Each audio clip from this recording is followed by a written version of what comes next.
Hey everybody, welcome to Nexus at Night, your weekly Vanguard podcast, brought to you by our patrons at patreon.com/Nexus at Night.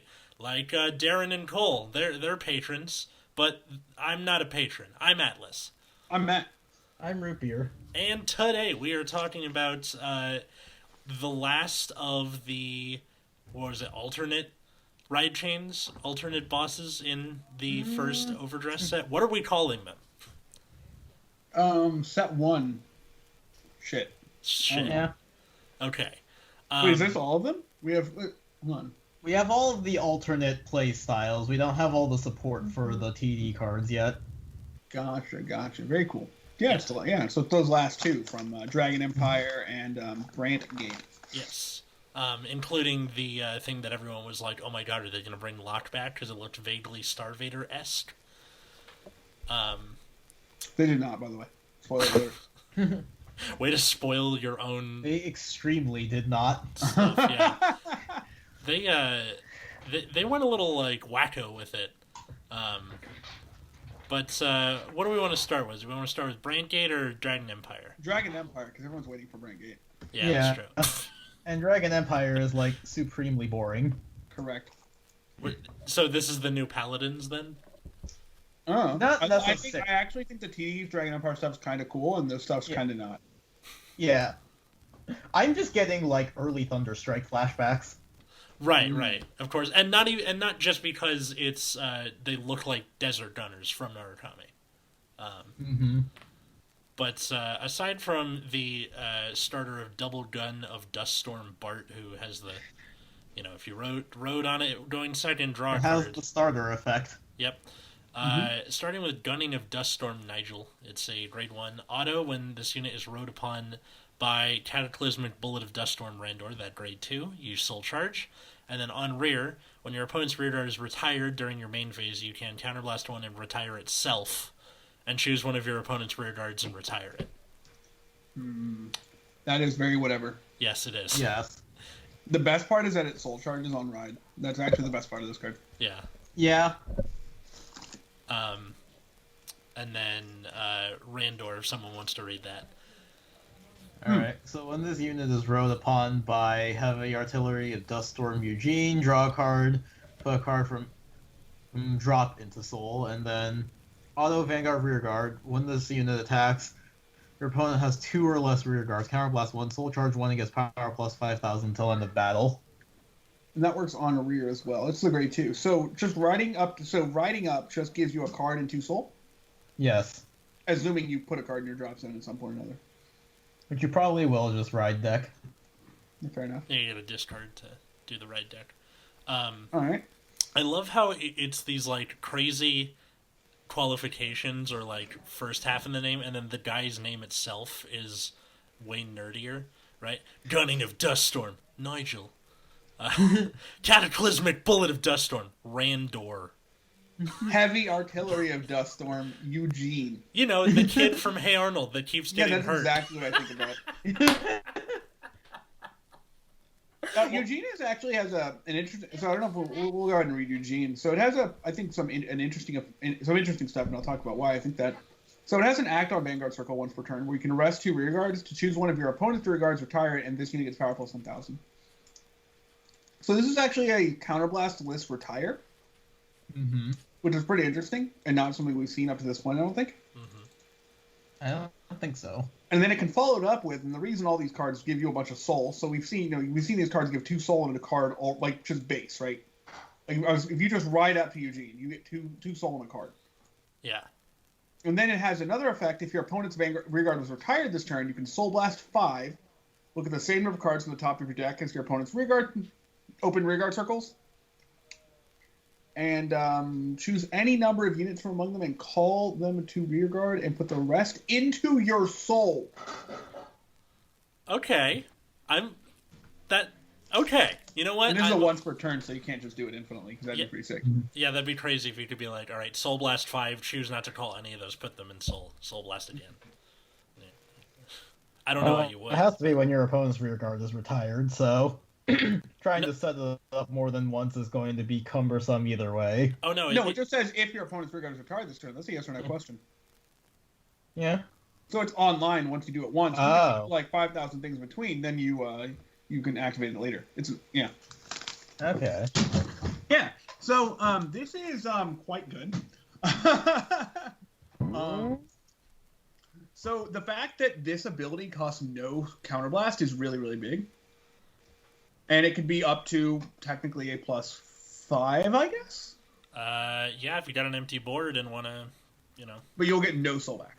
You will get no soul back, but from like most effects that like call stuff, you don't usually end up refunding your costs somewhat.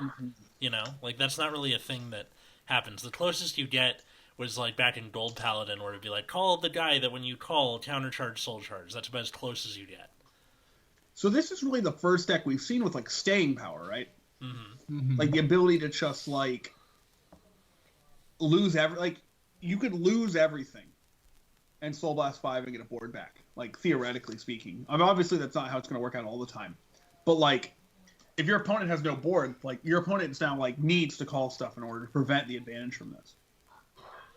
Yes, they are incentivized to commit just to, screw with this. And how much should they commit? Like, so if they commit a full field, which is not easy for every deck to do, mind you. If they commit a full field, like you can think like TD Stochea, right? That's a lot of cards to commit. Mm-hmm. And like decks without a lot of advantage are going to, have to be basically playing a difficult balancing game, seeing how much they need to commit versus how much they need to check this ability. And and you're going to be able to, if you can do his act once to retire one to unlock it, basically, then call over the column you've called even. So you could throw down garbage like here's a draw trigger, here's a random grade 1, rest 2, pop something, Soul Blast 5, look at top 3, call 3 is something that can, right? Yeah, like if your opponent had 2 open spots to start with. If your opponent had 1 open spot, that gets worse, of course. But it's definitely going to be very interesting to see how this plays out against and how much counterblast are you willing to spend on retire. Like for example, the grade 2 now looks a little better with this, or not the grade 2, sorry, the grade 1 looks a little better with this ability in I2.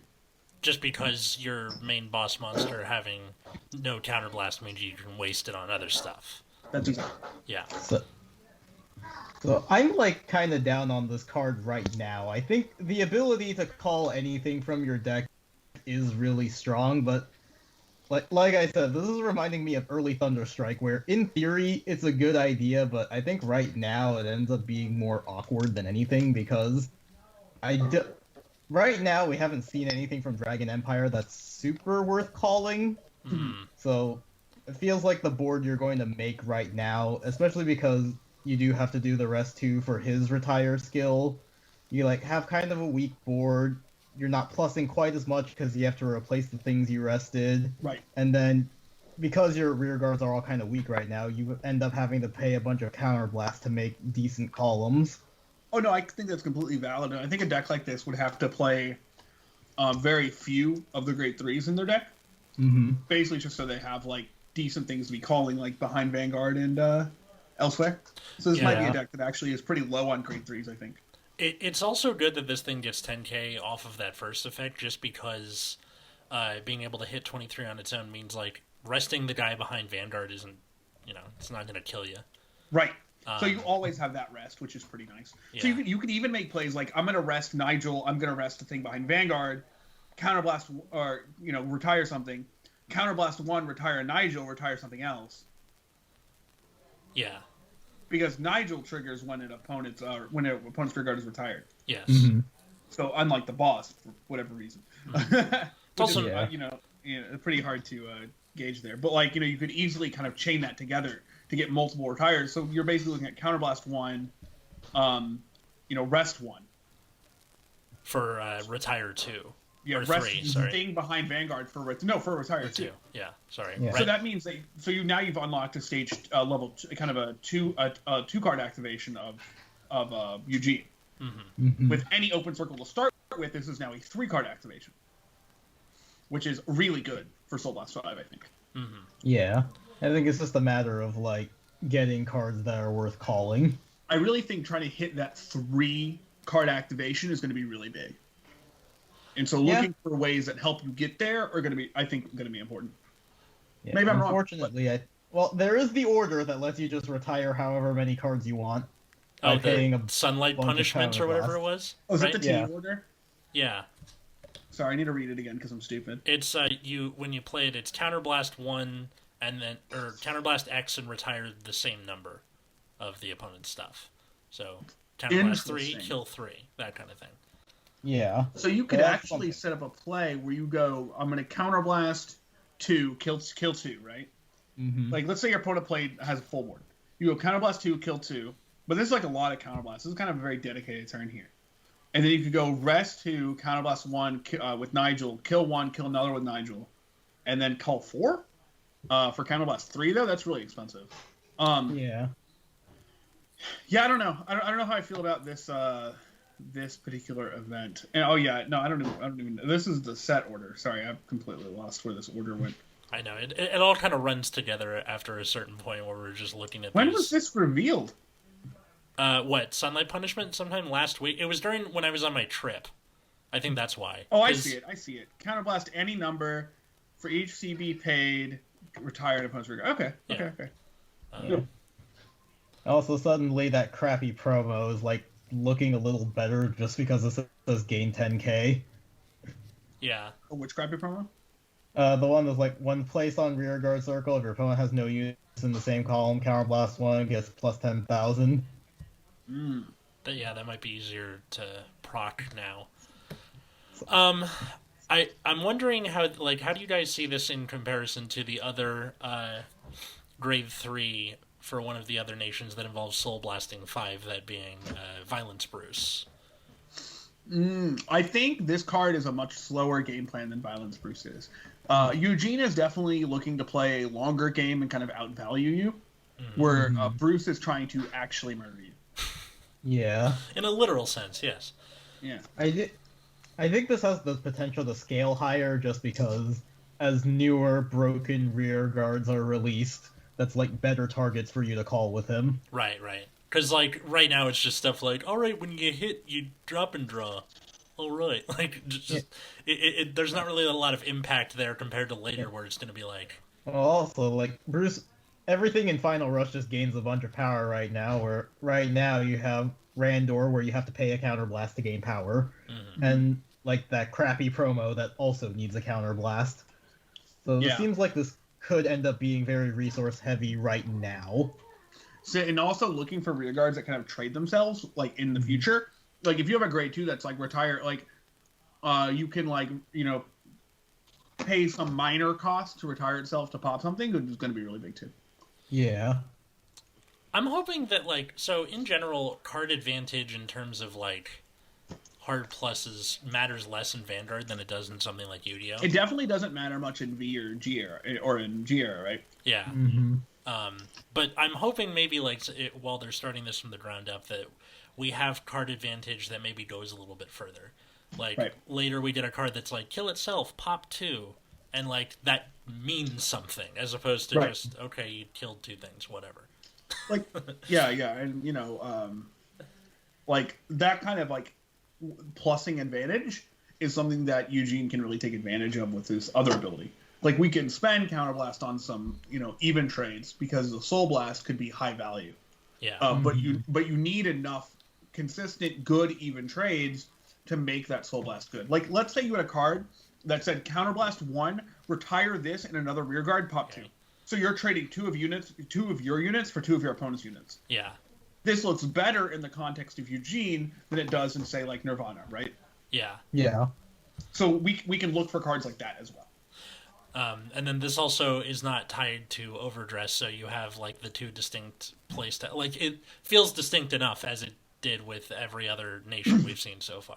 Correct. So you have kind of the poppy guy in Eugene, and then you have the I want real big guys with Nirvana. Yeah. Yeah. Well done.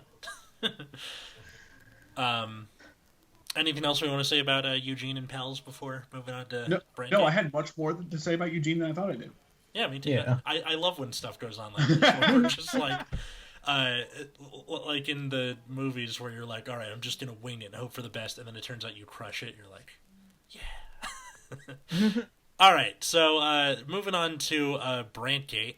Once The again, one that everyone is waiting for. yeah. So you made it 15 minutes. Good job. Cardinal Fang Phoebe. My sister's name is Phoebe.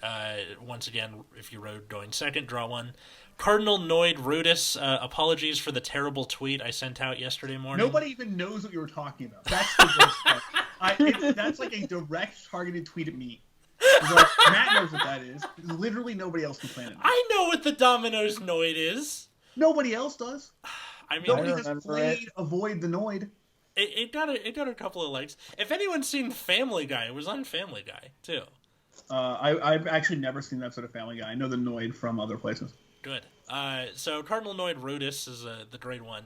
Auto, when placed on Van, search your deck for up to 1 world card. We will get to this in a second. Reveal it, put it into your hand, and shuffle. And then on rear, during the battle that it attacked, you're boosted. If your world is Dark Knight or Abyssal Dark Knight, or I guess if I'm going to be saying it like that, it should be if your world is Dark Knight or Abyssal Dark Knight, this unit gets plus 2k. Interesting. So it's a 10k booster all the time. Got it. Yeah, 10k booster. Well, like for you specifically?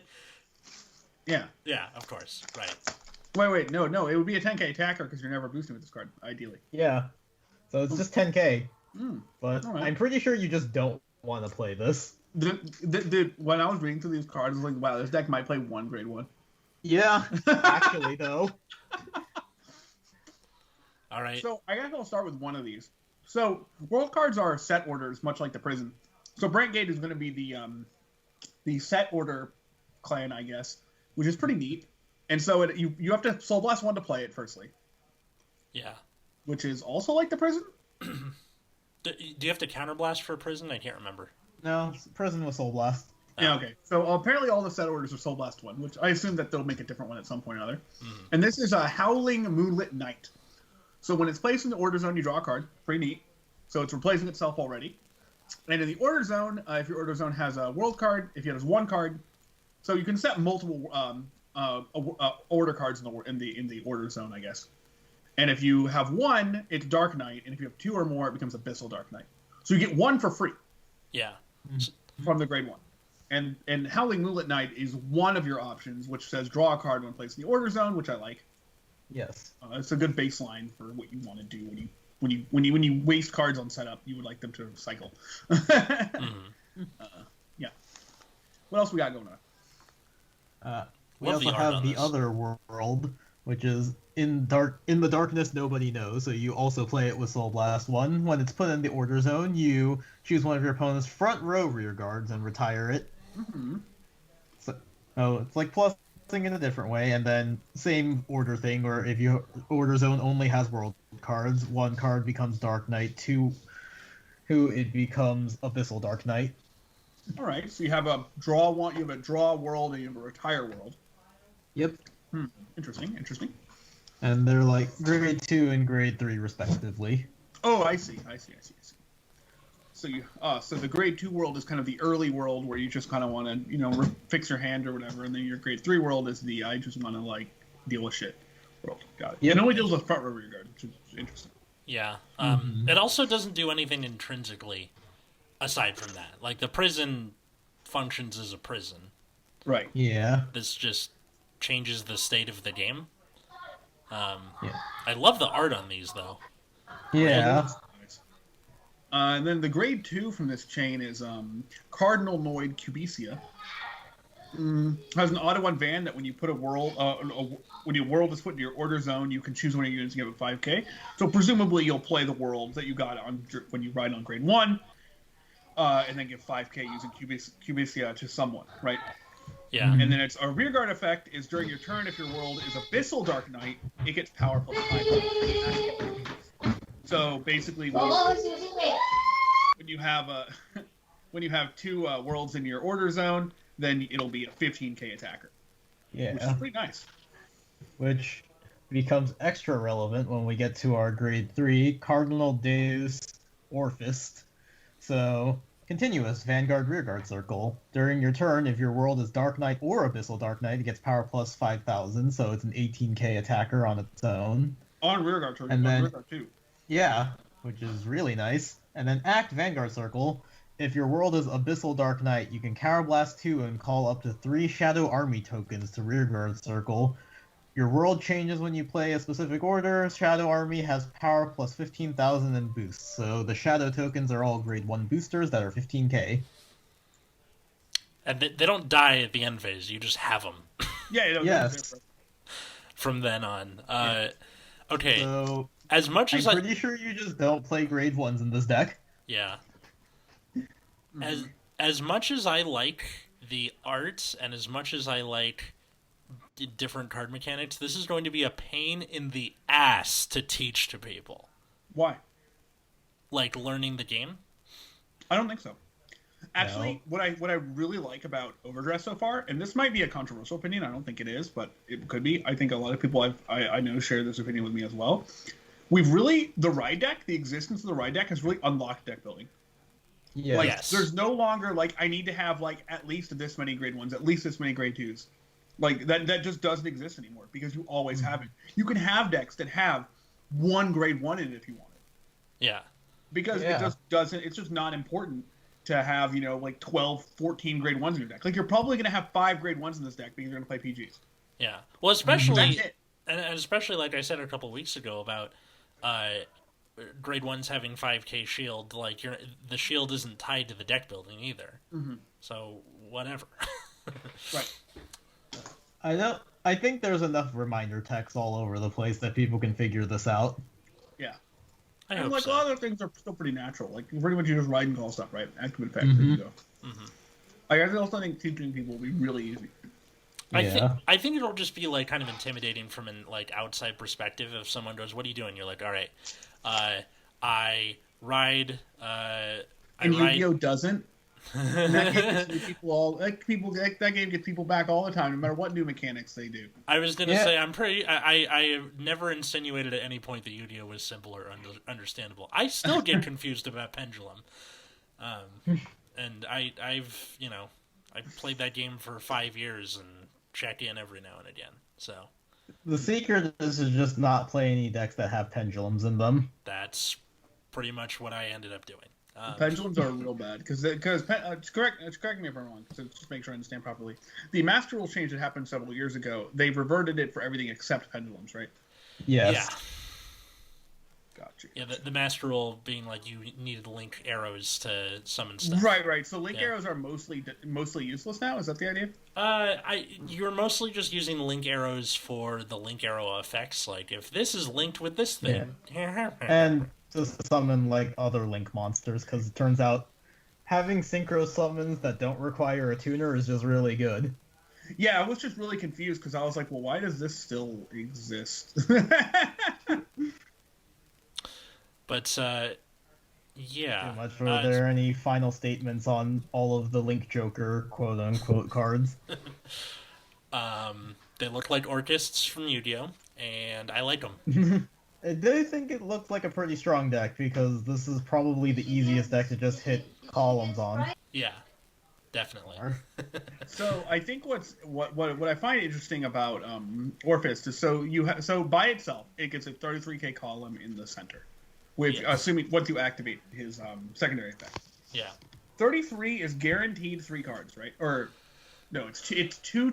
So it's 20k, 25k shields. That's either 3 cards or 2 triggers, Yes. which is insane. Mm-hmm. Yeah. So and every other column, like at minimum, is going to be 25, right? Yep. Which is 2 cards or a trigger. So if you can, if you get enough decent attackers, like if you get like another grade 3 attacker, say, Yeah. this could be really gross.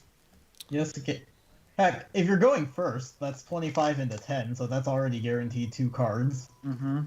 And like, especially because you don't have to, aside from the counterblast, the Shadow Army tokens, like, you don't really need to commit much from your hand to the board. As long as your opponent keeps giving you counterblast, you can keep refilling your board. Half of your board, I might add. This isn't a vision token. This is your half of your board. You can even do like an L shape where you have like a 30k column plus him with his booster. So you're actually not looking to call very many of your rear guards. Mm-hmm. because your back row is going to be full already. So any bonus cards they print for Brandt Gate, like let's say they print a grade 2 that gets bonus shield and Brandt Gate. Yeah. That card's good in this deck. Yeah. Because you don't need to commit that much from hand. So having any extra shield in your cards is going to be very valuable. You would even just play like 10k interceptors in this deck because I think by your second turn, if your opponent didn't get rid of the Shadow Army, you can just call 2 more and have 30k. Do we have a 10k interceptor in this stuff yet? I think I have a 10k as a grade 1. I see. Yeah, I'm just kind of... Oh, here we go. It's when it intercepts Soul Blast 1. So yeah, there's a grade 2 for Dragon Empire that when it intercepts Soul Blast 1 get 5k. So it stands to reason you get something similar. Brandt Gate gets anything like this. Well, yeah, and then there's the Counterblast 1 for Dark States that gets shield +5. So yeah, it's very reasonable that they get something that gets plus shield. I don't know what the cost will be. I don't know what the condition will be. But any card that does that in this deck is probably very worth it. Yes. Yeah. Damn it. Autonomic Caution needs a prison, so that doesn't work. Yeah. Is that the guy that gets 5k if something's imprisoned? Or? Yep. Yeah. I mean, again, we've only, like, we're missing so many commons and rares and stuff. Like, well, we got time. Oh, for sure. Yeah. Oh, for sure. I'm not super worried about, like, them not having enough cards. Like... It's just that we're just gonna find, like, we just need to see them, like, once they appear. Yeah. Right. I'm wondering if, like, as the opponent of the Brandt Gate player in this case, when you see them start riding up the Noids, do you go, all right, do I just start killing their rear guards and hope that's not enough for them to, like, really make a board with these stupid tokens? Because if you only give them one counterblast at a time, you can severely kneecap them. Yeah, I think. So, like, But what else are they spending counterblasts on? Well, that's the thing is, I think if you just keep them at the one counterblast so that they can't call the Shadow Army tokens, then yeah, but you have to win. Yeah, I mean, you could do that up to grade 3, but you have to win the game eventually. Is kind of the idea, right? Yeah. Or you let them do it once and then. Well, that's the thing. I think after you get your first grade 3 turn, I think you care less because then you can probably leverage. You have all of your own abilities and you've probably gained a bit of momentum. So if you can just kneecap that first grade 3 turn, so you're not dropping all those cards immediately. Right. But yeah, this is a dumb question. But what's the card type on Prison? I don't believe so. All right, good. That'd be really lame.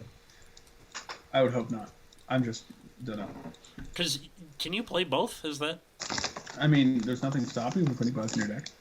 Oh, not so much that. I mean, like, can you physically have them at the same time? No. Probably. Does it say there's a limit on order cards that you could have set? Because you can have multiple world cards from the other stuff. Yeah, so I'm looking at the English text.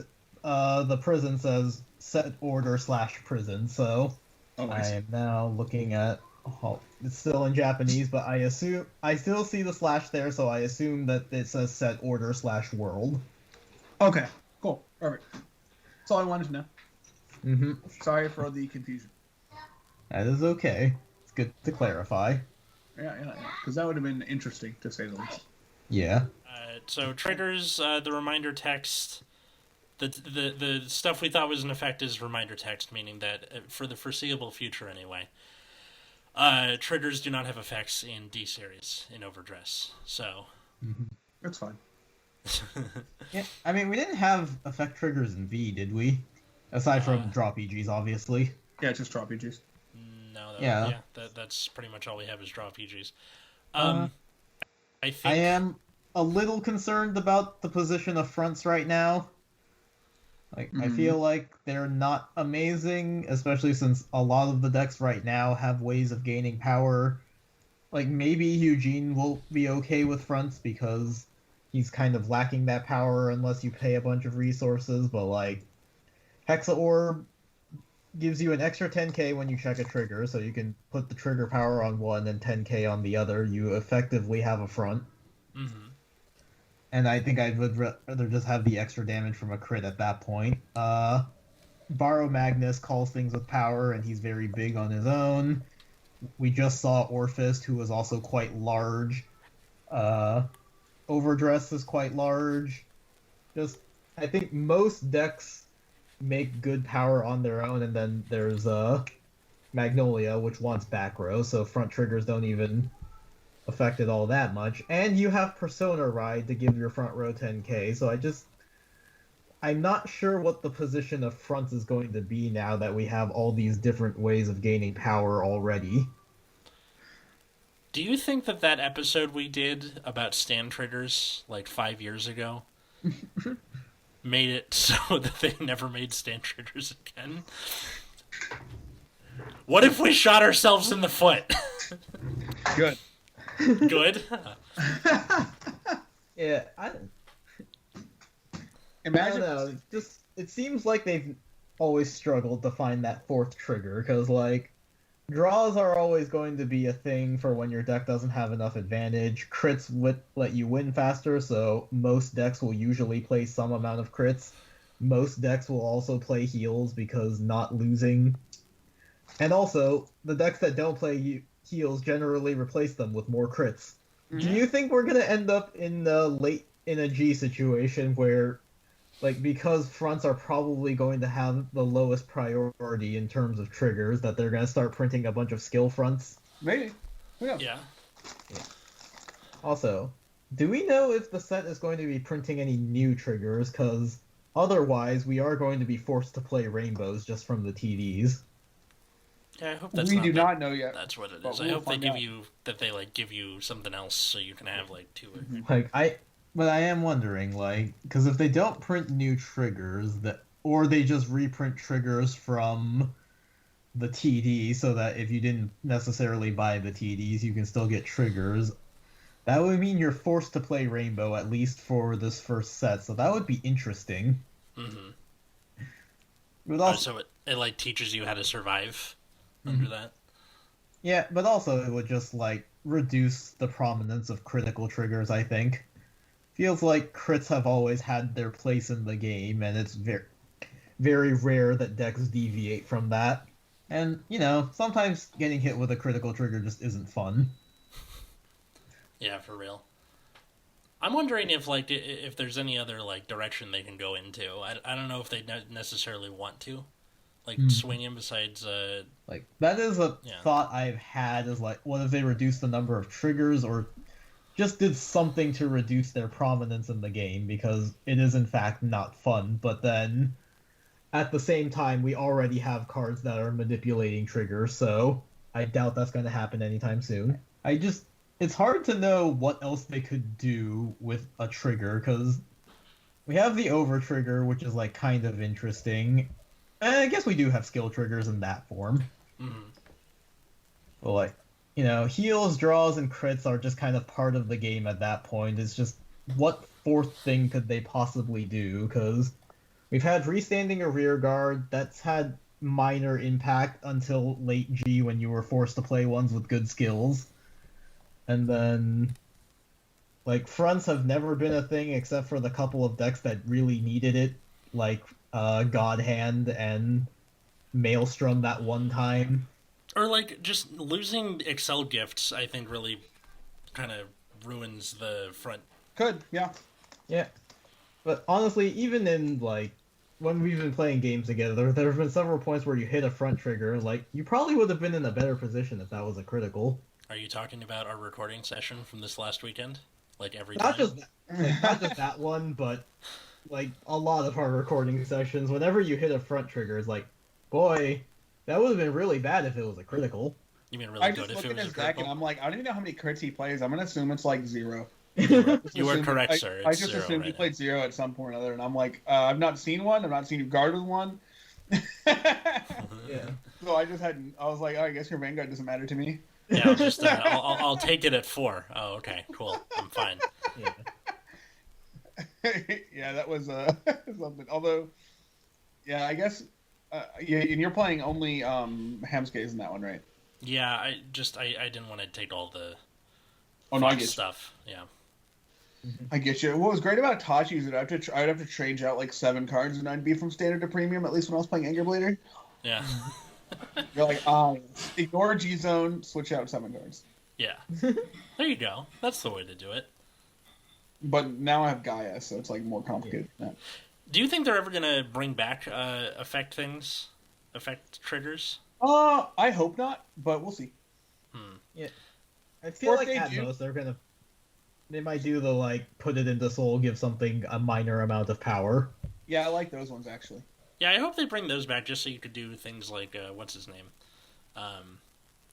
You could do Eugene, where it's like rest the thing for the Put it into retire and then soul. shove into soul. Yeah, I feel like that would have fit better, but Yeah. you can do it in premium. Yeah. But also, like, now that we know all of the alternate grade 3 bosses, which one do you think interests you the most right now?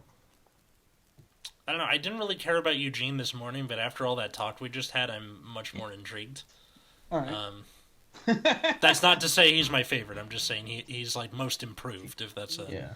The one that surprised me that I like the most is Bastion, Hmm. but I really like the support around it because that deck just hits really hard Yeah. all the time. Like- that deck is always going. Yeah, it's funny how everyone thought Keter Sanctuary was like the worst, and then it turns out that Bastion just hits really hard.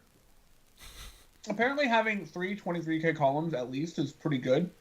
Yeah. Like, there's every single attack, like the 2K that Bastion gives to your grade 3 is like really huge. Hmm. Because that means you're at 15 plus 8. Isn't Bastion technically the TD one though? Yeah. Yeah. That's what I'm Yeah. saying. That's why I'm surprised I like that one. Oh, As wow. far as set 1 goes, I think the Alchemagic guy, he's Zorga? okay. Yeah, I think that card's really cool. Mm-hmm. Yeah, I think there's a lot of really cool ones. Out of the set 1 ones, I like Eugene a lot more than I thought I would. Again, like it's very dependent on what kind of cards they have otherwise. Mm-hmm. Other than that, I'm just kind of like just waiting to see.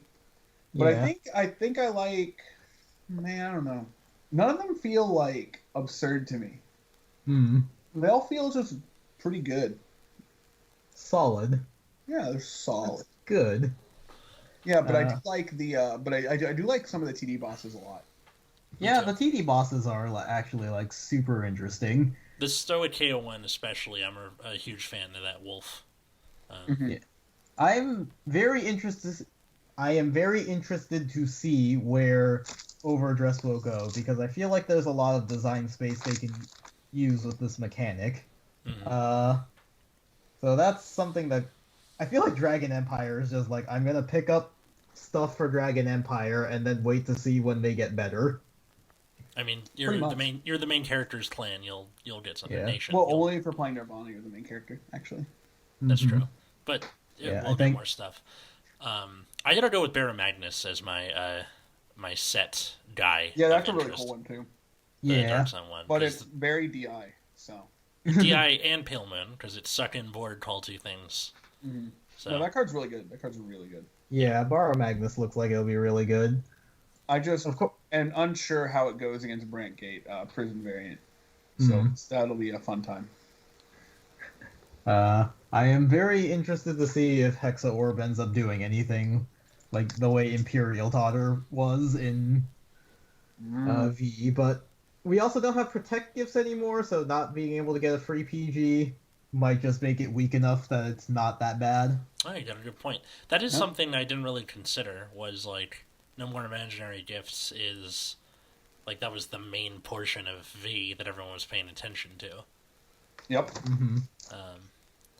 And like even with cards that don't have the D effect, like it doesn't really affect people's decision to play it or not, because you're just like whatever. It's 10K to the front row.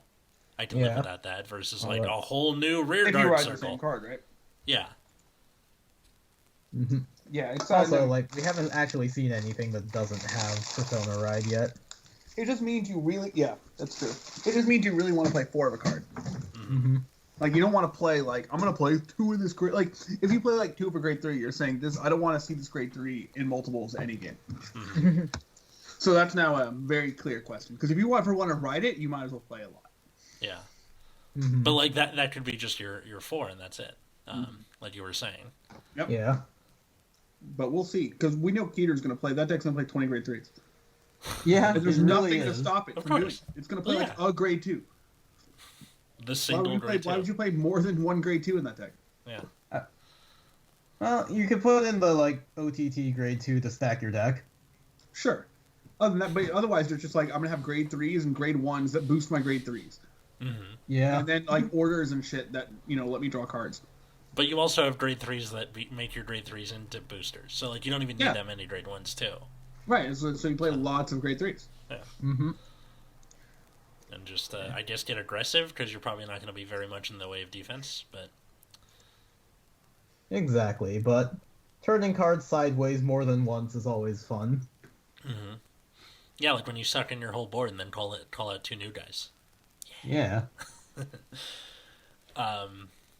But so now we know at least the major broad strokes of what this set is. Hell yeah! Right. I can't wait till we see the TD support. Really excited. I know. I really want to know what this alternate Virina does. Oh my god! And it seems. Wait, the only overdress unit we've seen was for Dragon Empire, right? Yeah. Yes. So that seems to be exclusively their gimmick. Interesting. So we kind of went back and forth on that. We were like, all right, it's going to be just for Dragon Empire. Oh, maybe not.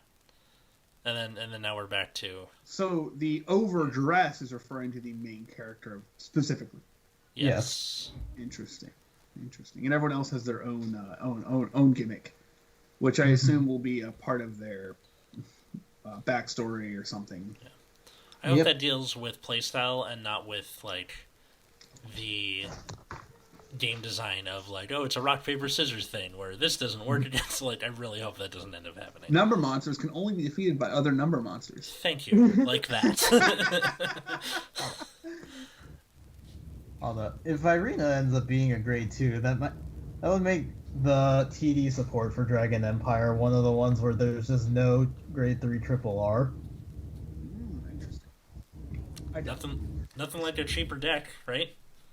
Well, I mean, you're still gonna have to play whatever grade triple R the Virina is. What if it overdresses onto Virina and it's a grade 3? That would be interesting. I'm listening. No, I have nothing. Oh. Got it. Sorry. But I think this is probably a good place to stop. And to the listener, I asked you whose alternate set of ride up, ride chain, whatever you want to call it. What's most interesting to you? Is it the Orfust stuff? Is it the Dragon Empire stuff? Or anything in between? You can find us on Twitter at Nexus at Nights, also on Instagram, or if you want to support the show, patreon.com/Nexus at Night. You get a whole free-ass bonus show every week with us and sometimes a guest. Guys, where can they find you? You can find me on Twitter at Wiggums, 2Gs. Find me at Plasma Eclipse. And then find me at Atlas Novak in the same place as I just mentioned. And thank you, everybody, for listening. We'll see you on Sunday if you're a patron. I was Atlas. I'm still Matt. I'm Root Beer. And have a good night, everybody.